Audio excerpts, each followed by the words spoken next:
All right, y'all, welcome back to the channel. I got my special guest, Cam F. Awesome here.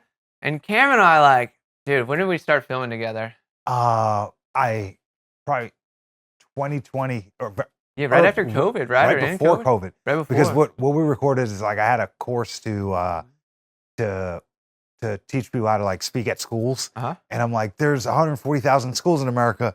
There's no shortage of schools. And I released it the day before COVID. Yeah, I remember we had to film and do it. So go ahead and tell the audience let's just run through your background. It's freaking awesome. You're well named. Cam F. Awesome. I'm a I'm a 12-time national champion heavyweight boxer. Was captain of Team USA for the better part of a decade. So boxer. I'm a speaker now. I do stand-up comedy. Entrepreneur. I'm just a dude. Yeah, a dude in Austin. And then magically, so Cam was one of my first clients that I got to do branding with and really showed me the value of my work and how you applied it. And then all the jobs that you booked was phenomenal for even me to be like, oh, wow, what I do is valuable. Yeah. Because you were a hustler. You were sending out 100 emails a day or something, right? Yeah. I sent out, it was 1750 because the limit with Gmail was 2,000 a day. And it would leave me room to communicate back and forth if someone did respond. Most of the responses back were just the word unsubscribe, which made me happy because I'm like, at least they got it. Yeah, no, and it's like your hustle there. It's like let's just cover your whole story, and your speech covers it very well, right? But it's for instance, I was creating marketing videos and content for branding, and it was you. First, it was Rich McCoy, and then you, or vice versa. You guys were both hustlers, and it was what I was doing had value, but I didn't see it. But then I saw you guys work with it, and I was like, so I don't even know if we spoke about this. So much value. You came. I brought you along to speak at the 508 the high schools. And the video you made me from that, I made 6 figures off of in probably just under a year. Yeah. From just that video. And it was because I knew what I was doing. I was good on stage, but I didn't know how to send an email and convey that. And it conveyed it through a video. It was a minute and 22-second video. Yeah. Which sounds silly. But even I remember the design of this. This is funny. As I didn't know what I was doing, and you were like, "I'm going to hire you for these schools," and we filmed them, and I painted the room, and then we had all the shots. And you're like, "No, I need to talk," and and then we created a script, and then I think you tried to memorize the full minute block, and we're like, "No, let's just break it up into sentences." Yeah.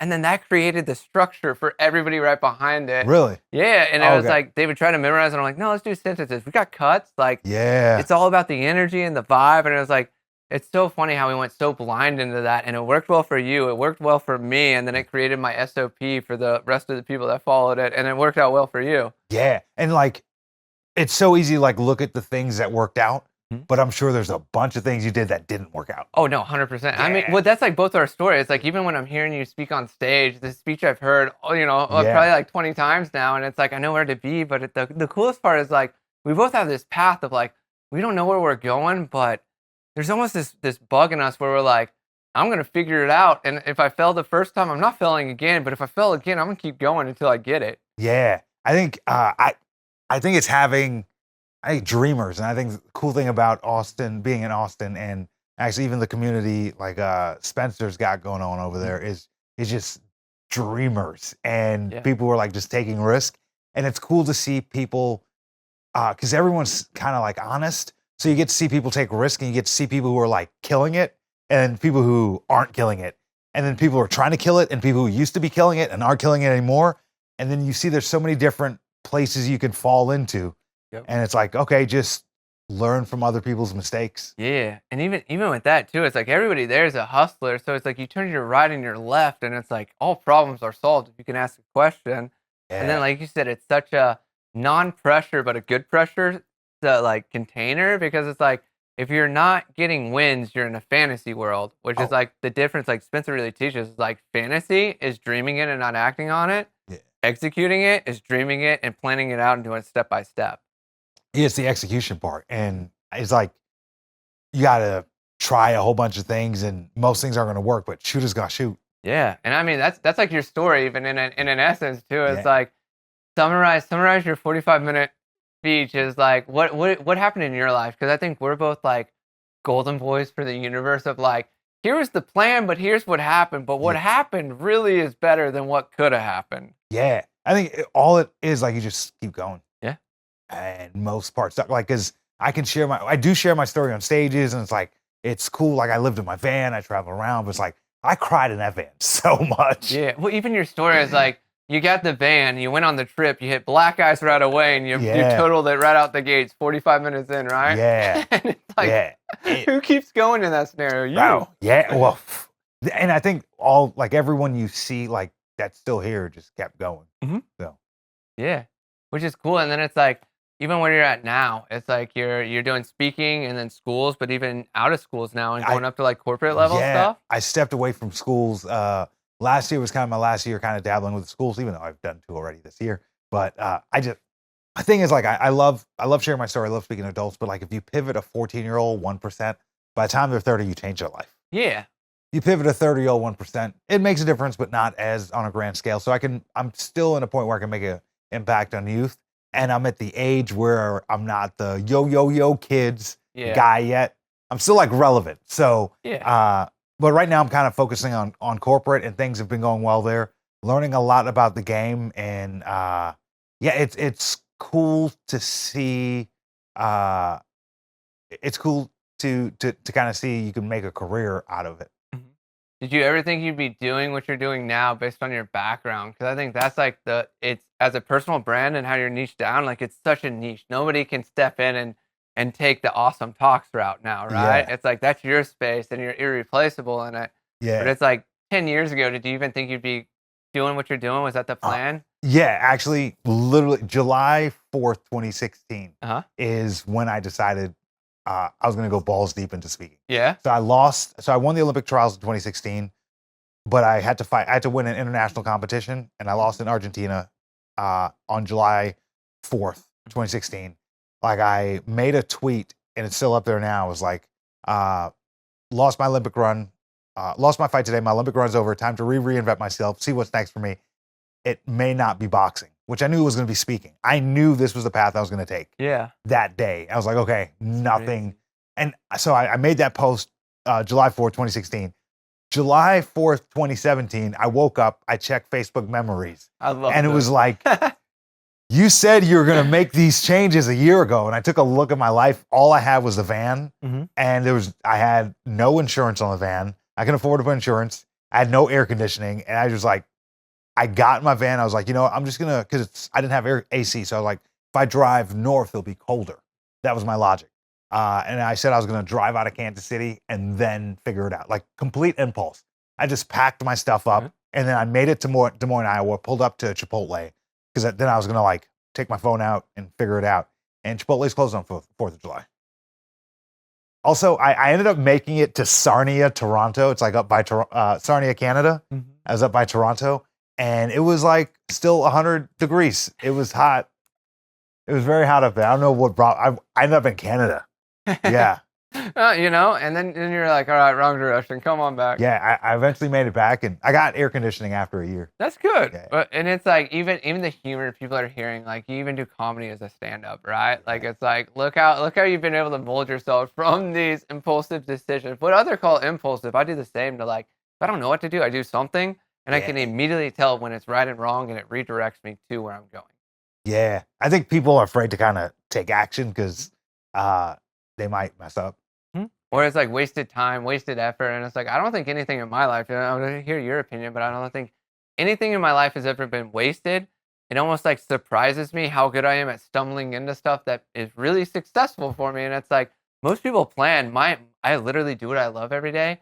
And I will stumble into like investor meetings and meeting random people at random sandwich shops. And I'm like, people are like, how'd you do it? And I'm like, I'm really good at stumbling into success. That's my gift. I think whether that's true or not, that's magic. And it's like the idea of, you tell yourself a story that I tell myself I'm lucky all the time. Yeah. And then when something doesn't happen in my favor, I'm like, oh, that doesn't matter. For the most part, I'm lucky. Yeah. And I think it's that mindset that just keeps you from stopping. Yeah, I mean, a lot of people like fuck themselves with their bad. Like, if you're worrying, you're manifesting what you don't want to happen, right? Unless you can alchemize it instantly. And then if you're like, I mean, like, what you fear becomes real so that you can face it. And it's Yeah. like, but then we have this flip perspective. I got it from you, and I was like, I love this. This is actually how I think, but he put words to it, and it's like, I'm gonna be so positively delusional that it will work out. Yeah. And it's like, it works both ways. And I don't think people, they know it, but they don't pay attention to it because they're so worried about like, oh, the fear and the worry. And it's like, dude, there's a whole nother side called being positively delusional to the point that it actually happens. Yeah. And like people hear delusional, and I think there's a lot of people delusional, but you have to be delusional and then do the work that comes with the delusion. Like if you want to be Kobe, like Kobe didn't go to the club. Kobe worked out at like 4 a.m. Yeah. Like, but when I am working out at 4 a.m. or I'm doing the work, like the entire time I'm doing it, I'm like, oh, these motherfuckers not built like me. Yeah. They not built like me. No? That's why I'm great. Uh-huh. And I tell myself that, so when it's time for me to perform or get on stage or fight, it's like, oh, this is not new. I spoke to myself great my entire training camp. Yeah. Yeah. And it's almost like, too, is like, people are always like, look, I'm lucky as well, right? I believe I'm lucky. I know like it happens, but it's also like, kind of like the Kobe model is like, no matter what, it's Friday night. If I got an idea, I'm working on it. Yeah. It's almost like I was telling Jenny on the way back from playing. We played pickleball today with Spencer, and I was like I have the hardest time sometimes putting down work because it sucks me in. Oh yeah. And then I'm just jamming, and then when it's time to stop, now I stop. That's a new pattern I had to learn because I keep going till I burned out. But now it's like almost have to like push away from work a little bit, but I wouldn't even call it work anymore. It's like I'm so purposely driven about what I'm passionate about that I love everything I do. Yeah, I think that's a good problem to have. I think it takes a certain amount of work to get out of the gravitational pull of poverty, or even that like the lack of abundance mindset. Yeah. And I think if you work hard enough to get away from that, the only way you will work long enough is if you like it. Mm-hmm. And then if you end up liking it when it's time to stop or to slow down, because like right now that's what I'm doing. Yeah. I don't set a meeting before noon. So, but like I don't set an alarm. I wake up whatever time I wake up. Same here. Stretching, journaling, working out, running, going for a walk. All my self-care is before noon. Same here. And then I don't allow myself to work until noon. And then I'm done by 3. Yeah. So I'm like, everything I need to do is like, I got to fit it in that 3-hour window. Mm-hmm. And my life has just been so much more productive. Yeah. And I work less than 3 hours a day, and I've been the most productive I've ever been. Yeah. And I say that's when I'm not building something new, that's my normal rhythm. It's kind of like, if I want to work in the morning, I will. Yeah. Like sometimes I'm like, we're not working today, and it's like those are the best work days when I say I can't. But then most of the time I say it's a 4-hour work day, but when I'm building, I go in these 16, 12-hour holes, and I love it when I'm sprinting with it. But then I'm also like it just ended about a week ago, and I was trying to still keep up that pace, and I was like, no, it's time to just refine and chill and go back to the But you wouldn't have got here if you had that attitude in the beginning. Yeah, no, exactly. So it's like not like because I would hear people have these conversations, and I'm like, yeah, you can do that.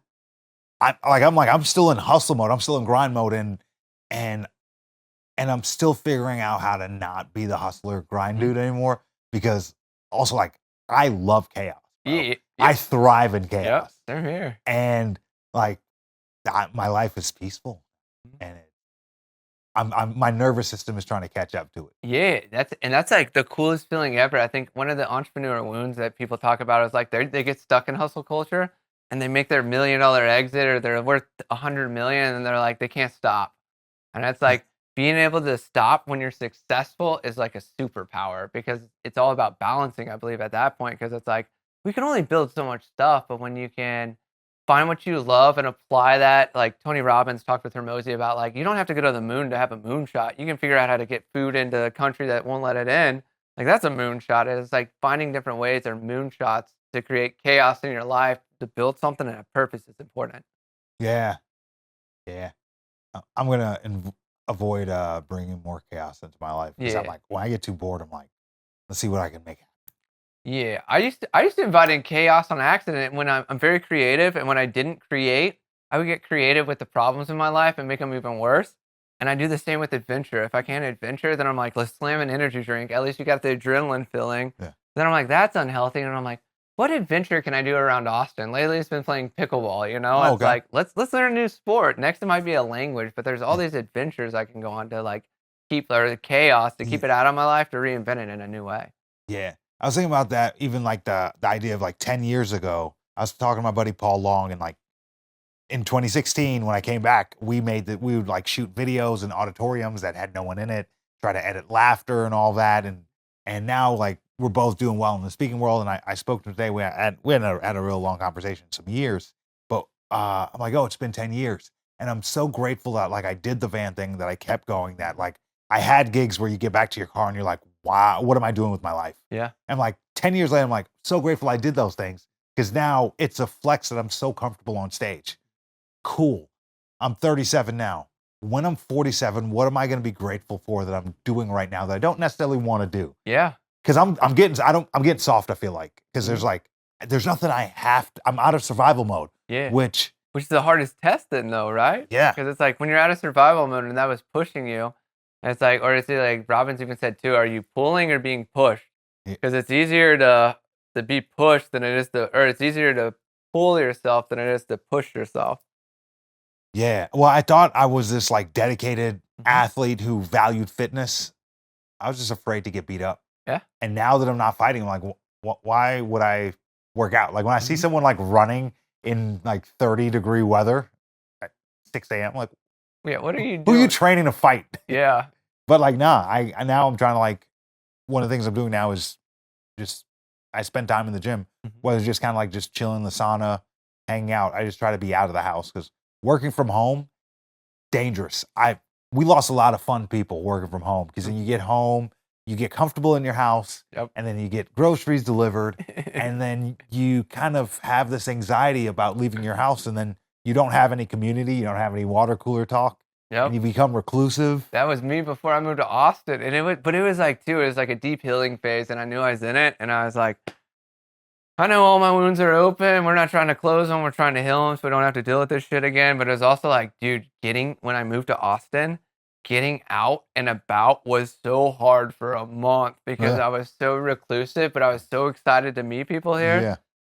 Dude, that was like, it's a muscle, it's a social muscle. Like I am, like when I was living in the van, if I go to a restaurant and I saw you by yourself, as long as you didn't get your food yet, I would ask if I could join you. And we'd have a great conversation. I'd never talk to you again. I don't want to follow you on social media. I don't need to know your last name. I just had those conversations. And I was that guy, super social. And then the pandemic happened, and I started going to happy hours again, trying to like build business. And I found it like, it was hard for me. I was like, if it's hard for me, I'm the social dude. Imagine how hard it is for a lot of people. Yeah, likewise. Like even coming back here, I was like, what is that feeling I have that I don't want to go out, but I want to go out? And I'm like, why am I getting confused on it? Because it was just like, I was so reclusive for so long. Yeah. But then it's like, I don't know, like that muscle came back instantly. I was like, kind of met Spencer, got around the table with the guys, got plugged in, met some other guys. That's a great group, man. Yeah. And then it was like, boom, you were here. And I'm like, yo, we got to plug Cam into this. Yeah. And Spencer's like, who are you inviting? I was like, don't worry, you'll love him. And it's cool. It's cool to see how like even like it was cool to see how you came down to Austin, and then I was able to plug in with you, and then back, and then reconnect everything too. Or it's like it's cool to see how communities expand and attract the same people. Yeah, I think it's important to leave wherever you are. Just I mean, it's cool when I hear someone's like, I've been in this place for X amount of years. Like, cool, but leave for a little bit. You could always go back. Dude. But every time I leave, I like living in all these different states, and even Portland, Oregon, and LA, and Kansas City, Denver, Memphis, Kansas, Florida. Every place gave me a little bit, something a little different about life and different perspective. Yeah. And I could always go back to where I was originally.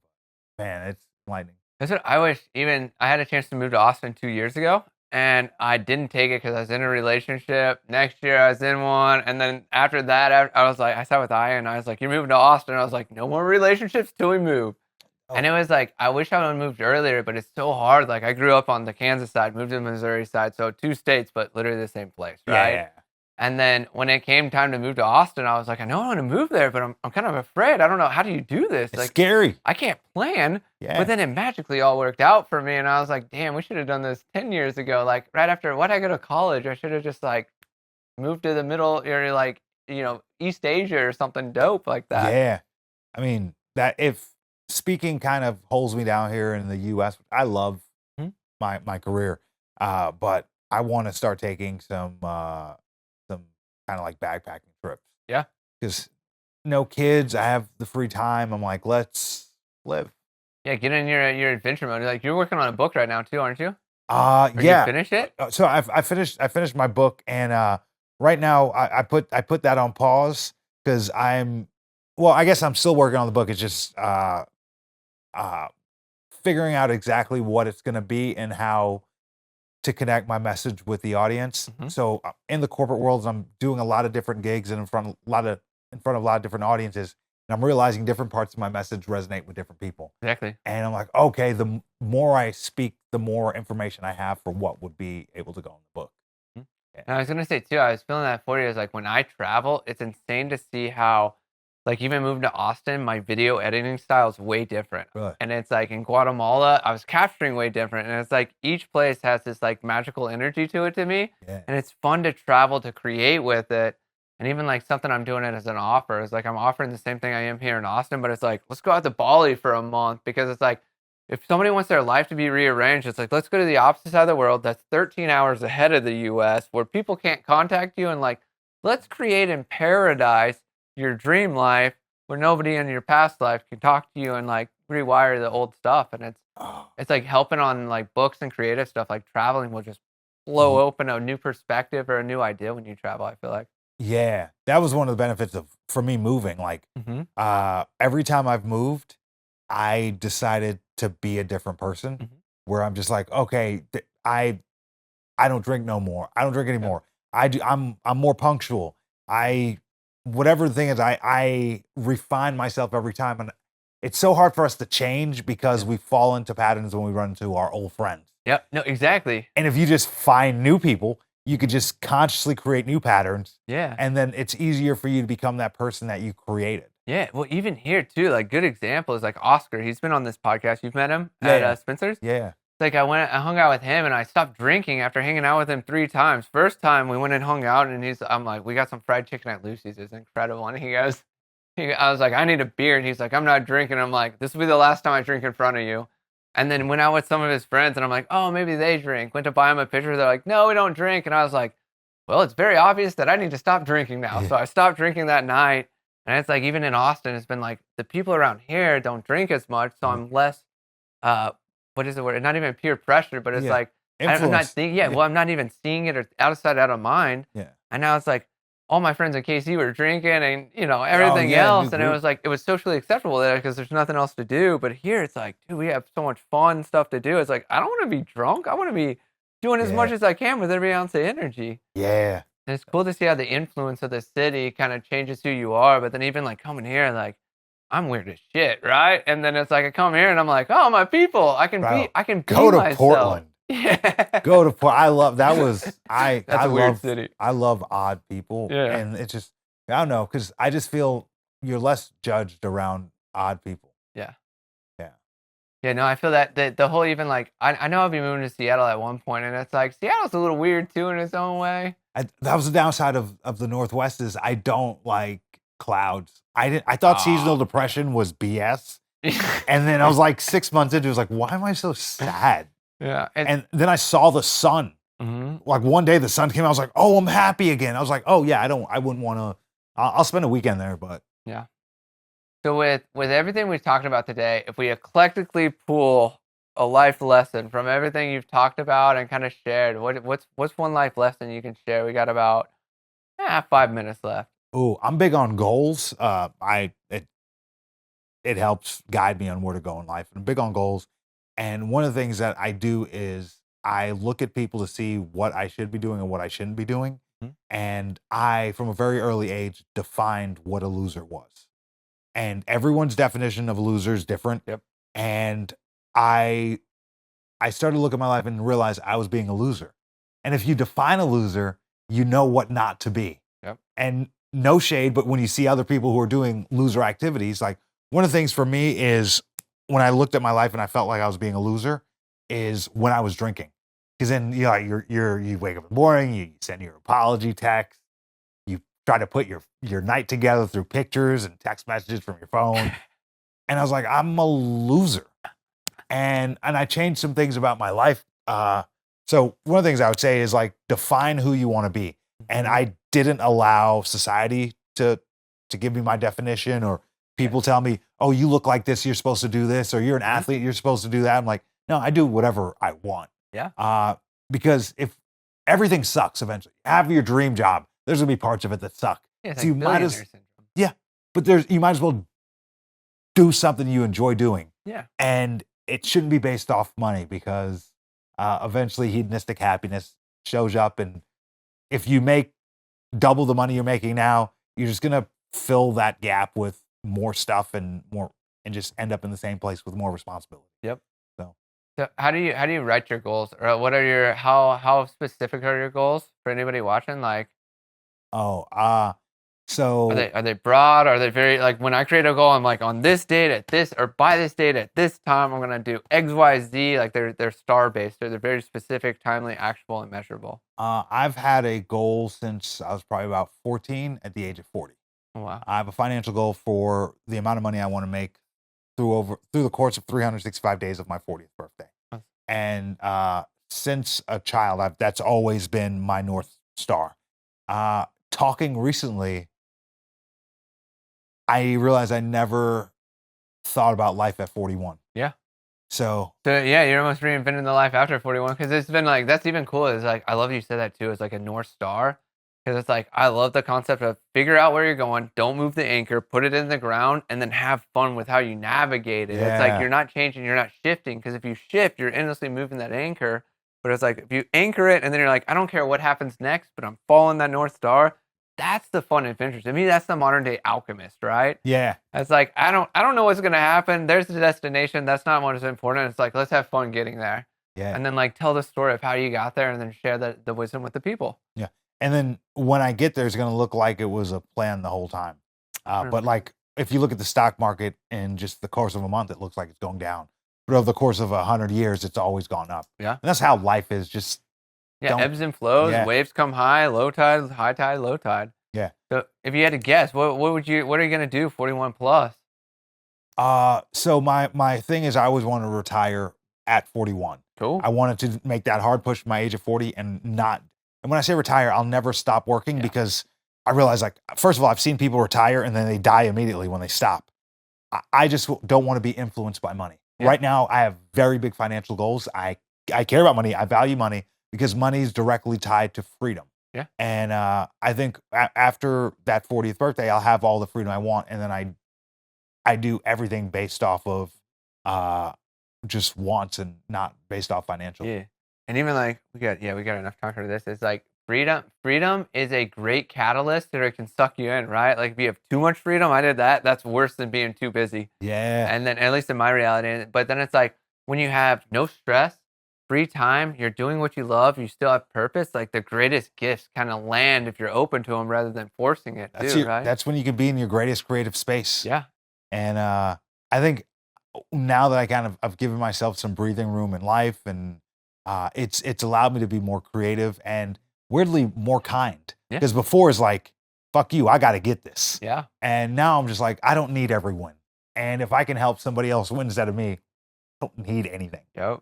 So and because I have that attitude, more people are helping me. Yeah. Yeah. It's incredible. Yeah. Let's wrap it up there. Yeah. I love that. So go ahead, and where can people find you online? The easiest way to reach out to you, and then if you have something that you wanted to post in the comments, let me know, because I'll pin it in the comments. Okay. You can find me at camfawesome.com, at camfawesome on all social media networks, because I'm not famous enough for anyone to try to take that yet. No, so. and you branded very well. That's what my joke is, like, people on this show, I'm like, make sure your branding's down. Otherwise, at the end, you're going to be like firing off an Uzi trying to tell all your socials, and that's awesome. So, Yeah. Well, thank you for being here. Thank you for sharing everything you did today. And guys, if you guys need to book somebody, Cam's the man, whether it's whatever it's for. Cam's a dope guy, and you guys probably caught his energy here. So thank you for watching, and we'll see you on the next episode. Peace.